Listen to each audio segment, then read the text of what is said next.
lounging, son. All right, welcome back to the Comic Lounge. My name's Ryan. And I'm Manny. We're back with another episode of Preacher. We're talking for me, with the old trades is Vol.4, ancient history. So this one is going to have the Saint of Killers miniseries, and then we got the one-shot Arseface, and then the one-shot with T.C. and Jody. What a great book, dude. So we'll start off. I mean, the way mine started, at least, I know you're reading it in the newer collections, but mine started off with the Saint of Killers.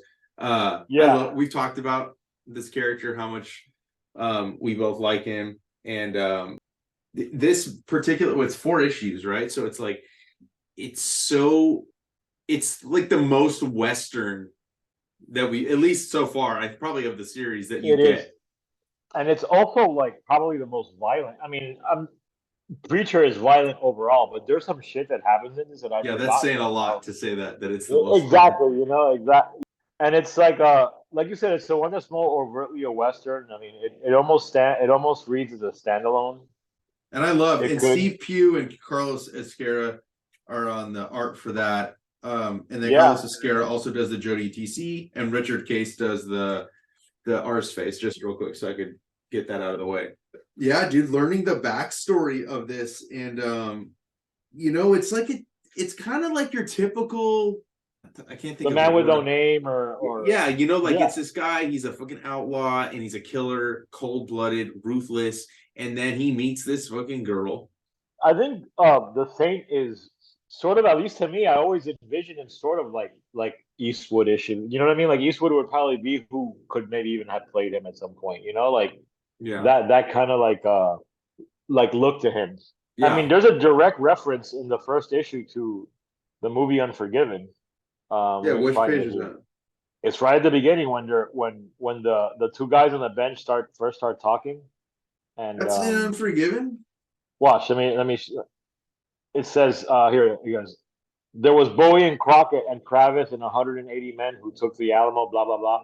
Then at the end it says, and William Money, one black night in 1880, was to scorn a hail of bullets and kill 6 men and ride out unscathed from a town too terrified to face him. William Money is Clint Eastwood's character in Unforgiven. I haven't seen it in a while, but I really love that movie. I forgot that. I was pretty sure, and then I looked it up, and it is. Yeah, I mean, obviously, like, Ennis is definitely influenced by the Western genre, right? Like, I mean, that's why it's all in Preacher.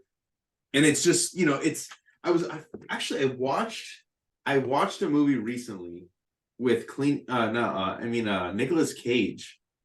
And it's almost like this exact type of thing, sort of, right? Like where he was a fucking killer, and then he met this woman, and she kind of like, then he became a respectable citizen, and he's like taking care of his wife and kid. And then his wife gets murdered, and he goes with his daughter on a vengeance tear. So it's kind of similar in that respect, except here, like, obviously you see that similar thing happen where he settles down, but then his wife and kid are killed. Well, even Unforgiven had that, where like Eastwood's character, when you're meeting at the beginning of the movie, like he's a widower, but you do find out that he was like a bad man who met this woman who sort of pulled him out. And it's a typical Cowboys exactly. Story. But I think it's interesting, dude. I love the way that this was written. You didn't need to have this story to make the Saint any cooler than he already was. Well, what I think what it does is that it just opens up the character in a very interesting way, where you understand why he's so relentless, and like why he is the way he is. Like, it just shows you how well thought out Ennis had this universe when he was creating it, because to give a basically like a villain, like it's his own 4-issue origin is is not very typical. And is it weird that I still don't look at him as like a villain? I still, like, even after reading, I use the word villain, but you're right. He's really not a villain. Like, he's sort of like, I mean, if there's a villain in the story, it's God. I think you and I have mentioned that before. Obviously it's Jody and Star, and but if there's he's more like a force of nature, I would say, the Saint. Like he's he's not good or bad. He just is, and he's indiscriminate. Although, like, I don't think that he kills like any true innocent people. I think he kills anyone that comes across his way. But it's mostly cops and Mossad soldiers and like people who kind of have it coming to them. I mean, but that is the whole point, you know. Like he is supposed to be like, like the boogeyman for like hitmen and assassins and stuff like that, you know. And Yeah. I like that too. How he reveals that the saint is something that's like passed along among hitmen and criminals as like like oh, he's gonna get you, you know, like. Yeah, like there's even one point his gun goes off, and I think it's the guy that's called the preacher, right? Yeah, And he's like, I just heard that gun go off. That's him. Because like that sound of that particular gun going off, you yeah, know that he's coming, you know? So I mean, just like the whole like the setup of him being in the bar, like he's trying to get the medicine for his daughter who's sick with fever, right? And then he sees these guys in there and he kind of snubs them, you know what I mean? Like he doesn't like really yeah, pay them any attention. And because of that, and then they beat him to his house and they fucking, obviously they do what they do. Then it's just from there on out, dude. It's just, I mean, the scalping that you see, like I forgot the name of this dude that with the fucked up teeth, like, but he's just so offended that like the saint of killers, Walcom, doesn't like really give a shit about him, and you even see them talking about like him killing the Native Americans or him in the Civil War, and you just see the ruthlessness of him, and yeah. the I blood splatter. I had that up on my tablet too. You know, like that's And yeah. It was one of my favorite panels. The whole thing is really well illustrated. yeah, I think though, like when I mean, the whole leading up, the backstory, how he meets his wife, how he settles down, all that stuff, and that's all great. But what I really love is like when we find out how he becomes what he is, and the fact that he's like, we open up and we're in hell, and you have, the angel of death with with the devil, and they're playing fucking poker, you know. Yeah, And this, I love this depiction of hell. I think it's like fucking, everybody has their own way it's the of only time we see building hell it. in the Preacher Yeah, universe and too. You everybody know? has their own way of drawing it. Like you've seen it in Hellblazer, you've seen it in Sandman and stuff like that. But I really dig this. I love how he's like coming in through the gates of hell with all the Yeah, people he's killed, all the souls that he's done. And as he gets in, dude, and these demons are like taking all these souls from him, the fucking gates or the fires of hell freeze. I love that part where like yeah, where the devil's like the fucking flames just go out. You know, the fires are out is what he says. Yeah, he's like, how can it be cold in hell? The fires Yeah, are out. The fucking fires are out. What am I gonna do? And he's like, yeah. so he stomps away, dude, and he goes after him. I like how when he sees them, the saint's just like, and who might you be? You know, like when he sees the devil, like It doesn't even phase him, dude. no, You little mortal fuck, you cocksucking son of a whore, you worthless pile of faggots covered in shit. Who might I be? I'm the king of hell, and I will eat your bastard's heart. yeah. So the He dialogue rips it out, is. yeah. And when he tries to plunge his hand into like the saint's chest, like it's so cold, Yeah. it like hurts the devil. Like tries to torture him. I mean, and these pages are drawn by Carlos Escacera, right? I wonder why there was a change. He only does a one issue, Yeah, I don't know. It's weird. I, but I I mean, I'm fine with it. He's a great artist, you know. Like yeah, I I'm love his totally cool stuff. with it too. But you're right. Maybe it's odd. It's an odd choice to like. I mean, obviously, these are the only pages that take place in hell. This whole issue is in Yeah, hell, so maybe that's why. Maybe he just wanted that particular artist on this issue. I But love this just image too. The yeah, shadow. so It's very cool. subtle. And I love that. He's like, he says he died with work still needed doing. So the angel of death doesn't want to be the angel of death anymore. So he finds a way to give it up, and he gives it to the Saint of Killers. Yeah, they melt down his sword and forge the guns, you I know, know, and it's fucking so which dope, I dude. thought, well, what a great origin for the guns, you know, like you find out why. Well, what's the thing is he writes here, I love, he says, these guns would not misfire, nor would their hammers fall on empty chambers. No shot they fired would miss its mark. No wound they gave would be anything but fatal. It's poetic, man. Like The writing in this is actually very poetic. Yeah, it's some of my favorite stuff, dude. Yeah, Of the entire series from beginning to end. This miniseries, yeah, like you said, this could be a movie on its own. It doesn't even it it could. doesn't have to even be connected to Preacher at all. You could literally just No, adapt yeah, this, and it because there is no connection. There is no connection no. whatsoever to the overall book, and I think that that's what makes it so strong on its own. Is that it's It could within just this be like a world, one-off Vertigo miniseries, and it would have worked just fine. and It just I goes love. to show you how rich the Preacher universe is. Oh yeah, dude, and I love as as he's leaving, dude. He's like the fires light back up. Devil's like, Mm-hmm. good riddance or good fucking riddance, you cold hearted son of a bitch. And then the Satan Killers turns around and the devil's Oh, like, fucking hell, I didn't mean it. And what does he do? He fucking puts a bullet right through his fucking head. and then like the angel is like, "Please forgive me." What did he say? Are you out of your fucking mind? Can you even begin to conceive of what this means? You can't do that. You just can't kill the devil. And Yeah. he's just like, click. And then he says, okay, forgive me. I should have held my tongue. I know you could do anything you want. It's fucking crazy, dude. And that's a good little bit of foreshadowing because knowing how it all ends with what happens to God at the end of the series, like Yeah. Well, I uh, mean, dude, that's he has a power like unlike any that even the devil was scared of him. Even an angel of or former angel of death is terrified of him, right? well, when they And forged the gun, they said no shot will be yeah, fatal. And that means for anybody or anything. exactly. So he's basically, I mean, he's invincible no Yeah. matter what he's going against. And then he comes back, dude, and he fucking gets his revenge on everybody, dude. Yeah, it becomes almost like a horror movie at that point. And then you see like where they keep him buried in that fucking box whenever he needs to be called upon. Oh yeah, on was it like Rattlesnake Hill or Boot Hill or whatever it's called? Yeah, where they go wake him in we gotta go wake the saint Yeah. when the two angels go wake him. Yeah, Yeah, but dude, it's like I don't know. I like try not to.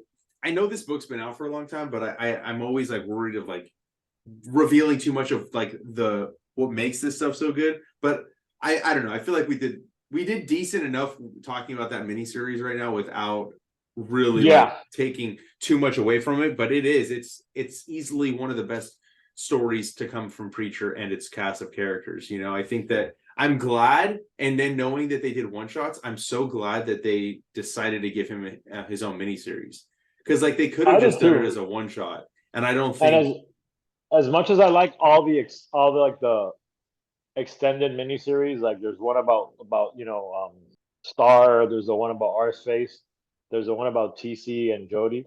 As much as they're all great, that is the best one. yeah, Arseface was I liked it. Like of these three stories that we're talking about, my least favorite. You know, Same, not to say that I didn't same. like it and that it's not good because it is. Richard Case did a great job on the fucking art. The Yes. story's great. You know, like he's not a character up until this point even that like you were really wondering why much about Yeah. him. You I know, mean, you like already know because it's mentioned, but it's like yeah, it's made as a joke. So I guess he was trying to maybe probably humanize him, and I think he succeeds in yeah, making I do. Arceus a little bit more Well, tragic, you you feel know? sorry for him. You don't just think about like, oh, Yeah. what is this fucking idiot that followed Kurt Cobain that wasn't, such a fan that he's like, oh, I'm gonna blow my brains out. Like, no, like there's a whole method to this madness. You see also his dad, the sheriff, what a piece of shit he is, dude. Oh, he's awful, man. Sheriff Fruit is a terrible person. Deserves Yeah. everything that happens to him.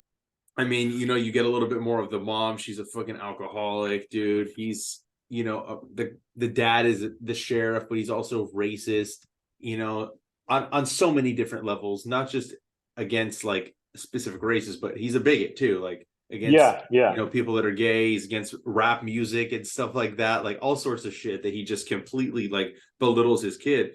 And this kid's obviously, he's kind of a stoner loner type of dude, right? Yeah, Like, yeah. He's like a '90s grunge kid, which yeah. that I liked, and it reminded me of like because I was kind of a '90s grunge kid when I was in high school, so like that was always cool, and like it sort of made him like I said a little bit more fleshed out, little bit more tragic.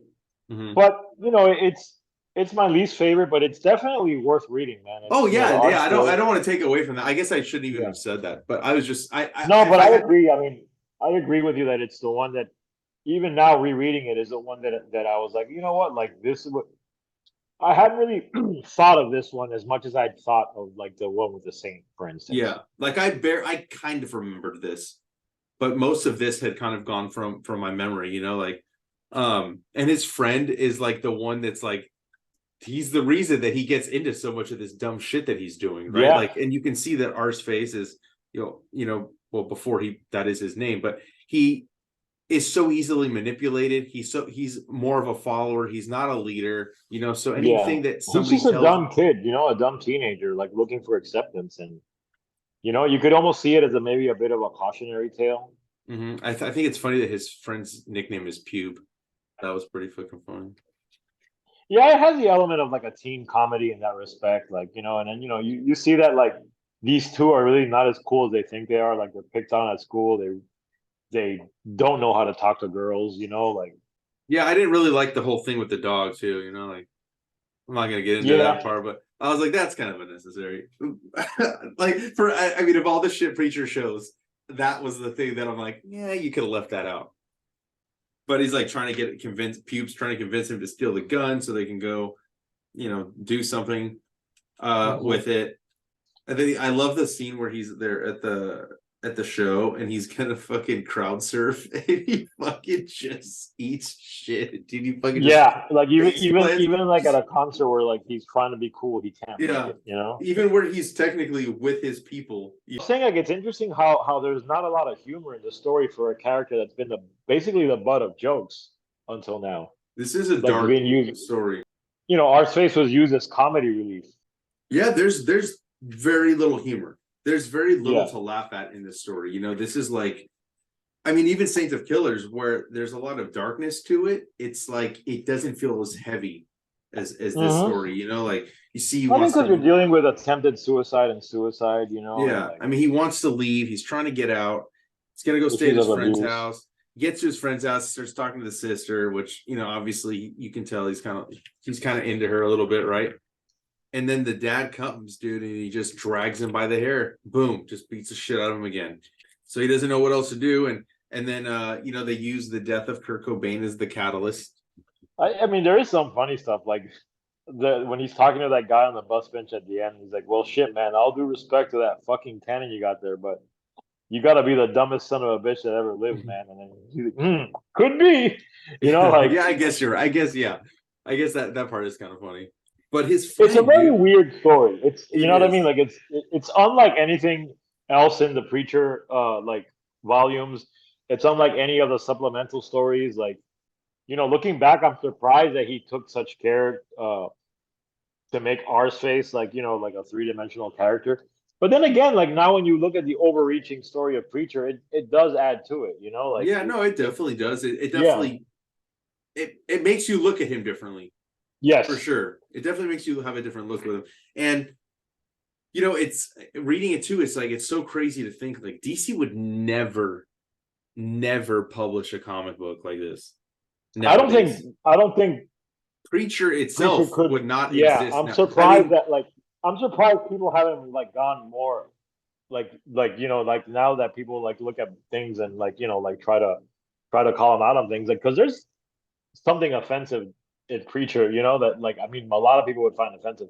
I don't, I mean I see it as a piece of fiction that it is and yeah, a product of its time. And I yeah, think it's all done with the tongue placed firmly in cheek. I don't think that like the views that some of these characters has are certainly not the views Ennis has because like Star is a fucking gross person, and like Hugo Root, the sheriff you mentioned, again. But these characters are portrayed as being like the pieces of shit that they are. yeah. But so yeah, the Arseface one is a good story, but then you end it, or at least with my Vaughn, you end it with Jody and TC, and this one made me This laugh. sort of like backwoods, like crocodile Dundee isk, like kind Yeah. of like And then you got this like, typical action star, right? Like he's yeah, this detective or whatever that saves the girl. The girl basically calls him a fucking loser, but then he's like in love with her and stuff. And then obviously they're in the fucking woods and who happens upon them, dude? Jody and TC. And yeah. and the fucking insanity ensues from there. I had read somewhere that like I forget where it was, where Ennis said that like his attempt with this story was almost to do like something in the vein of like those old canon action films like from the 80s, So it like feels like.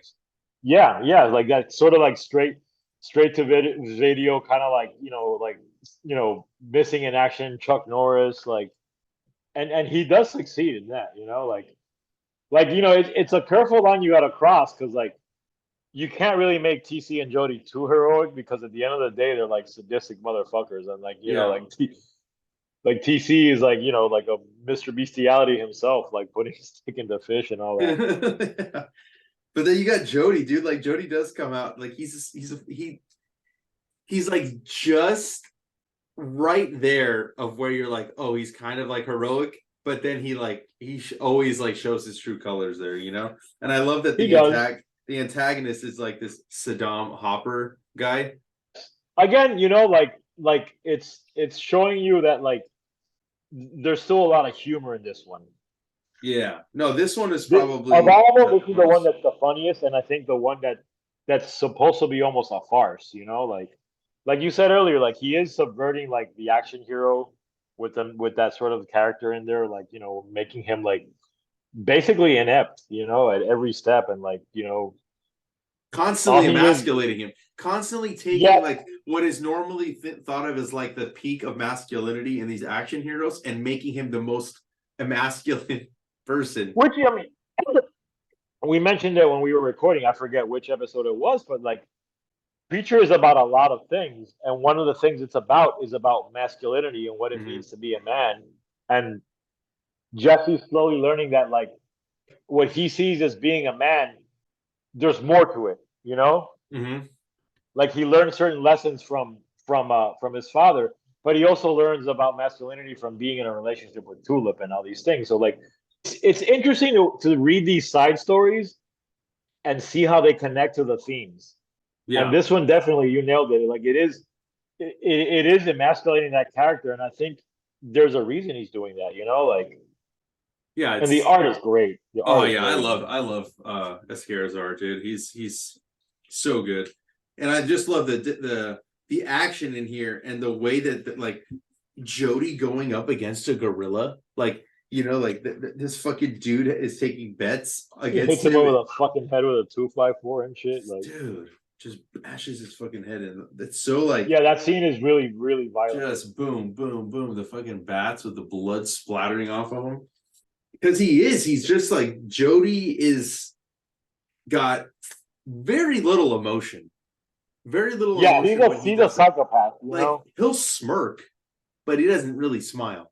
He'll get mad, but he's not really yelling ever. He's for the most part pretty even keeled with his emotions. He Yeah, doesn't really go hot or cold, But yeah, because when he never he's really like even when he fights Jesse, he never yells. He's very, very much like like you said, an even keel, almost something like machine like about him. yeah, and but just when every time he takes people out, like the putting the boat motor in this dude's head. Look at that, dude. Like that's fucking insane. The blood just like blowing out. And then he jams it in the other dude's chest. I'm just laughing at this scene where like the detective character is like trying to like like Oh yeah, sleep with a yeah. girl, Yeah, this one. You talking about this one, right? and he's like, "Cal, has anything happened yet?" Oh no, but it's been 10 minutes. Yeah, Yeah, yeah, yeah. Yeah. No, this is definitely the funniest one of this one yeah. for sure.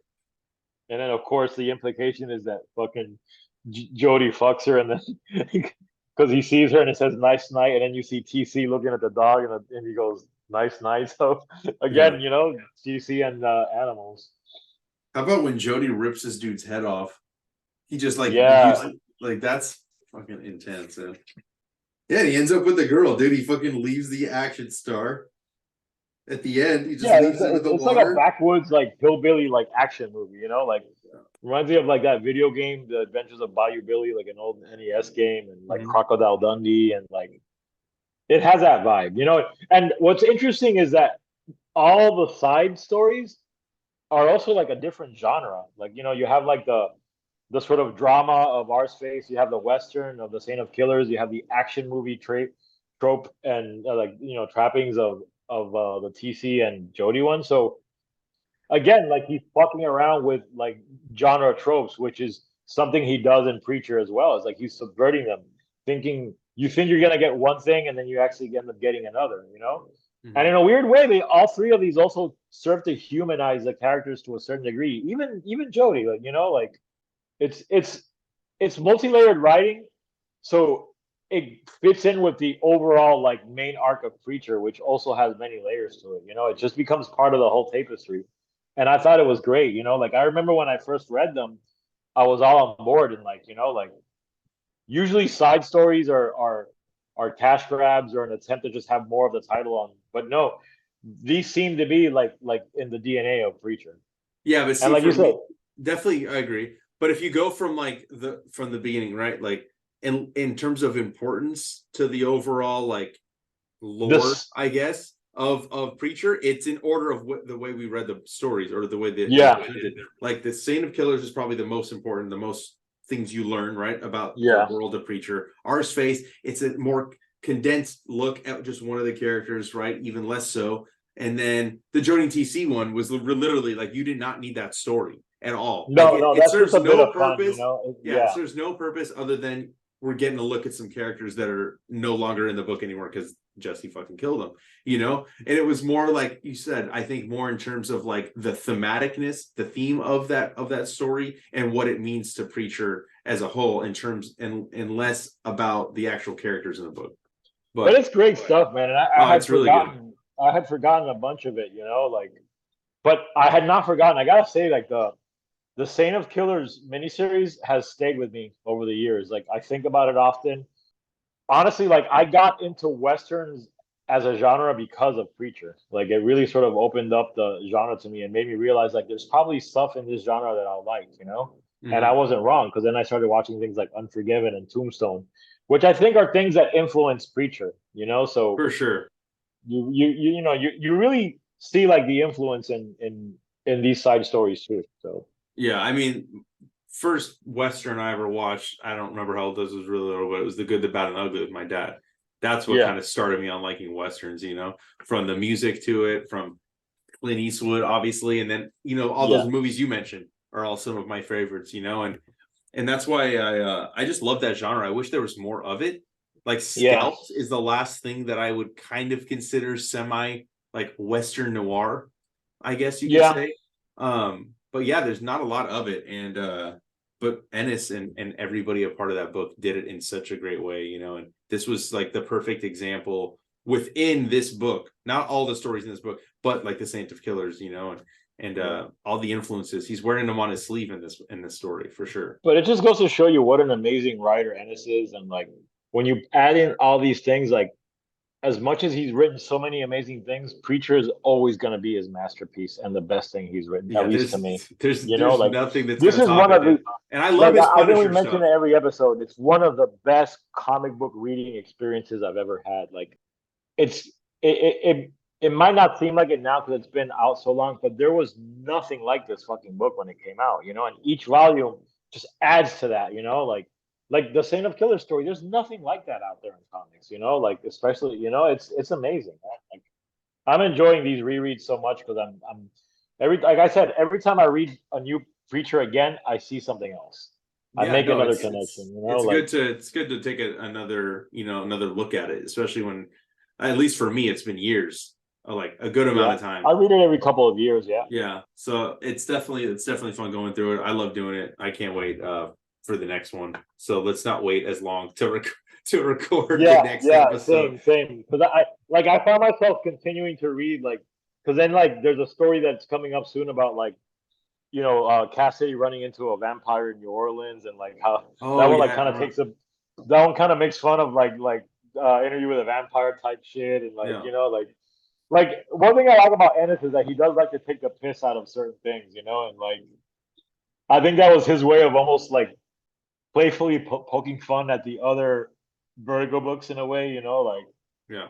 because I've always said if you've been curious about Vertigo, but something like Sandman isn't your thing because like you think it's too gothy or whatnot, check out Preacher. You know, it's a flip of the same coin. You know, like it's exploring a lot of the same themes, but it's a little bit more like action movie, like you know, Like, I mean, Tarantino's a big influence, I think, on Preacher, you know. Yeah, So for sure he has to be, dude, because this is around the time when like Tarantino was like probably the biggest director in terms of like yeah. the public conscious, you know what I mean? But yeah, dude, well, I'm loving this. I know that originally there was 9 trades, so we got about 5 more Hmm. videos to go after this, and I hope everybody that's listening and watching, you've been digging us go through this book, because I know we've been enjoying it. And make sure you follow us on social media. Manny's links down below, Comic Lounge links down below. Hit the subscribe button, the bell icon, so you're notified every time a new vid goes up. And on that note, we're out.